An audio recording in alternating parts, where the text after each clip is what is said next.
यकीन 1.0, 2.0, even if I am starting from 1st of August, सो लगभग 5 chapters complete हो चुके, कोई जड़ी बूटी नहीं है, तो वन शॉट लेक्चर्स के थ्रू कंप्लीट करो। Hello everyone, welcome to my channel mister coder this side. And मेरे नीट 2025 के अंदर 580 मार्क्स आए हैं with all India rank 3448। So ये वीडियो बेसिकली उन ड्रॉपर्स के लिए है जो कि नीट 2026 को टारगेट कर रहे हैं और जो अपनी स्टडीज पीडब्ल्यू के ऑनलाइन बैचेस से करना चाहते हैं। एंड दे आर लाइक के पीडब्ल्यू के बैचेस लाइक यकीन 1.0, 2.0, इनका सिलेबस तो काफ़ी हद तक कंप्लीट हो चुका है, काफ़ी चैप्टर्स ऑलरेडी इन बैचेस में कंप्लीट हो चुके हैं। सो अगर मैं आज अपना स्टडी स्टार्ट करता हूँ, सो मैं बैकलॉग का इतना जो मेरा बैकलॉग है वो कैसे मैनेज करूँ, लेक्चर कैसे मैनेज करूँ, टाइम कैसे मैनेज करूँ, टेस्ट कैसे मैनेज करूँ, रिवीजन कैसे मैनेज करूँ। सो इन सब क्वेश्चंस के आंसर मैं आपको आज की वीडियो में देने वाला हूँ। यहाँ पर मैंने अपने नोट्स बना रखे हैं जिसमें लिखा है कि मुझे इस वीडियो में कौन से टॉपिक्स कवर करने। सो एंड तक जरूर देखिएगा। Let's start. ये वीडियोस बेसिकली उन बच्चों के लिए भी हेल्पफुल होने वाला है जो कि अपने स्टडीज 1st of August से प्लान कर रहे हैं। सो मैंने यहाँ पर स्टूडेंट्स को दो कैटेगरीज में डिवाइड कर रखा है। नंबर 1 कैटेगरीज में वो स्टूडेंट्स आते हैं हु आर लाइक कि अगर मैं पढ़ूंगा तो यकीन 2.0 बैच से ही पढ़ूंगा, इसके अलावा मैं किसी दूसरे बैच को फॉलो नहीं करने वाला। सो अगर आप आज की डेट में देखो तो यकीन 2.0 बैच के अंदर फिजिक्स, केमिस्ट्री, बॉटनी और जूलॉजी चारों सब्जेक्ट के अंदर लगभग 5 चैप्टर्स कंप्लीट हो चुके हैं। अगर मैं on an average her chapter के 10 लेक्चर भी मानूं, सो मेरे पास बैकलॉग के अंदर हो जाएगा टोटल 200 लेक्चर्स। तो सबसे पहले बैकलॉग क्लियर करने का रूल है कि अगर मैं आज से अपना स्टडी स्टार्ट कर रहा हूँ यकीन 2.0 बैच से, सो मैं करंट लेक्चर्स को बिल्कुल भी कॉम्प्रोमाइज नहीं करूंगा, करंट लेक्चर्स के अंदर बिल्कुल भी बैकलॉग होने नहीं दूंगा। तो सबसे पहले मेरे पास हो गए 200 लेक्चर्स ऑफ बैकलॉग। सो मेरी पहली स्ट्रेटेजी क्या होगी, क्लास के जो करंट लेक्चर्स है उनको बिना कॉम्प्रोमाइज करे कंप्लीट करना और एक्स्ट्रा टाइम निकाल कर डेली फिजिक्स का एक, केमिस्ट्री का एक, बायोलॉजी का एक, यानी डेली के 3 लेक्चर्स कंप्लीट करना। अगर इस स्ट्रेटजी को मैं फॉलो करता हूँ सो मैं 2.5 से 3 महीने के अंदर बहुत ही इजीली और इफिशिएंटली क्वालिटी के साथ अपना बैकलॉग कंप्लीट करूंगा और बैच के पेस के साथ जल्द ही आ जाऊंगा। Even if I am starting from 1st of August, सो अगस्त, सितंबर, अक्टूबर के एंड तक तो गारंटीड मेरा बैकलॉग एकदम क्वालिटी के साथ कंप्लीट हो जाएगा without any compromise in my studies.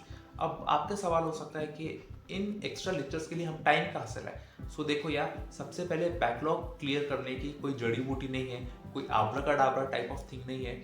आपको बैकलॉग क्लियर करने के लिए सबसे पहले एक्सेप्ट करना होगा कि हाँ आपका इतना बड़ा बैकलॉग है और इसके लिए आपको extra efforts, extra hard work, extra मेहनत डेफिनेटली करना होगा। इसके अलावा दूसरा कोई ऑप्शन नहीं है, कोई चारा नहीं है। सो आपको 1 घंटा कम सो लो, वहाँ से टाइम निकालो। जो आप लेक्चर्स देख रहे हो वो 1.5x से 2x की स्पीड पर देख लो, वहाँ से आपको टाइम मिलेगा तो आप एफिशिएंटली आपका बैकलॉग कवर कर सकते हो। एक जो यहाँ पर सबसे इंपॉर्टेंट क्वेश्चन आता है, क्या मैं अपने बैकलॉग्स को 1 शॉट लेक्चर्स के थ्रू कंप्लीट करूँ। So my personal recommendation will be no, आप प्लीज डिटेल लेक्चर से ही कंप्लीट कीजिए। रीजन भी नीट 2025 का डिफिकल्टी लेवल हम सबको पता है। नीट 2026 कितना डिफिकल्ट आएगा ये कोई नहीं जानता, बट 2025 के बाद हर टीचर ने अपनी क्लास के अंदर वो एक्स्ट्रा एज वाला कंटेंट पढ़ाना स्टार्ट कर दिया है, अपने क्लासेस का कंटेंट लेवल ऊंचा कर दिया है। सो बेसिकली अगर आपको एक्स्ट्रा एज वाला कंटेंट चाहिए वो आपको पिछले साल के लास्ट ईयर्स के 1 शॉट में नहीं मिलेगा। इसीलिए I will suggest you to please go for detailed lectures only. अगर आपका कोई एक पर्टिकुलर सब्जेक्ट बहुत ही ज़्यादा स्ट्रांग हो और आप 100% कॉन्फिडेंट हो कि 1 शॉट लेक्चर्स देखने के बाद, कुछ क्वेश्चन प्रैक्टिस करने के बाद मैं बहुत अच्छा स्कोर कर सकता हूँ, so it's totally your call, you can definitely go for 1 shot lectures. दूसरा सवाल आता है मूड टेस्ट के बारे में आता है। हम करंटली बैच के लेक्चर्स को तो फॉलो कर रहे हैं, बैकलॉग्स भी साथ में क्लियर करते चलेंगे, लेकिन जो हमारे टेस्ट है उसके अंदर कुछ ऐसे चैप्टर्स भी आ रहे हैं जो अब तक हमने कवर नहीं किए, बेसिकली जो हमारे बैकलॉग के अंदर है। सो आप टेस्ट के लो स्कोर को देखकर डीमोटिवेट मत हो, लो फील मत करो।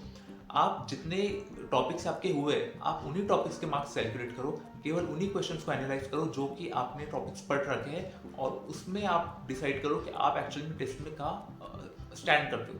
कुछ महीनों के बाद जब आप इफेक्टिवली सारा अपना बैकलॉग कंप्लीट कर लोगे तब आप अपना ओवरऑल स्कोर 720 में से जितना आया है उस हिसाब से डिसाइड कर लेना। सो अब हम आ जाते हैं अपनी सेकंड कैटेगरी की तरफ। सेकंड कैटेगरी के अंदर बेसिकली वो स्टूडेंट्स आते हैं जो कि मल्टीपल बैचेस से पढ़ने में कंफर्टेबल हो। सबसे पहले आप अभी उठो, जाओ और एक पेन और पेपर लेकर आओ और उसमें एक लिस्ट बनाओ कि आप कौन सा सब्जेक्ट किस टीचर से पढ़ना चाहते हो। फॉर एग्जाम्पल मैं physics so and so teacher से पढ़ूंगा, बॉटनी इस टीचर से पढ़ूंगा, केमिस्ट्री इस टीचर से पढ़ूंगा, जूलॉजी इस टीचर से पढ़ूंगा। इस लिस्ट के अंदर हो सकता है एक सब्जेक्ट के लिए आप एक से ज़्यादा टीचर का भी नाम लिख सकते हो। नाउ अगर आपको पता नहीं हो तो मैं बता दूं, PW का हाल ही में यकीन 3.0 बैच लॉन्च हुआ है, जिसका सिलेबस अभी अभी स्टार्ट हुआ है। आपके लिस्ट में से जो भी टीचर यकीन 3.0 में पढ़ा रहे हैं, आप उन सब्जेक्ट का कोर्स यकीन 3.0 के साथ स्टार्ट कर दो। बाकी बचे हुए जो सब्जेक्ट है वो आप यकीन 2.0 या यकीन 1.0 के साथ किसी के साथ भी कंप्लीट कर सकते हो। साइमल्टेनियसली एक्स्ट्रा टाइम निकाल के बैकलॉग क्लियर कर सकते हो। अब बहुत लोगों के पास ये प्रॉब्लम हो सकता है कि उन्हें यकीन 2.0 के साथ 3.0 को एक्सेस ना मिला। इस केस में आप अपना रेगुलर बैच प्लान को इन्फिनिटी प्लान में अपग्रेड करवा सकते हो। इसके लिए आपको अराउंड 2200 रुपीज़ का चार्जेस लगेंगे। अगर आपने ये करवा लिया तो आपको यकीन 2.0 के साथ यकीन 3.0, 4.0, 5.0 और यकीन के आने वाले आगे हर सीरीज का एक्सेस मिल जाएगा।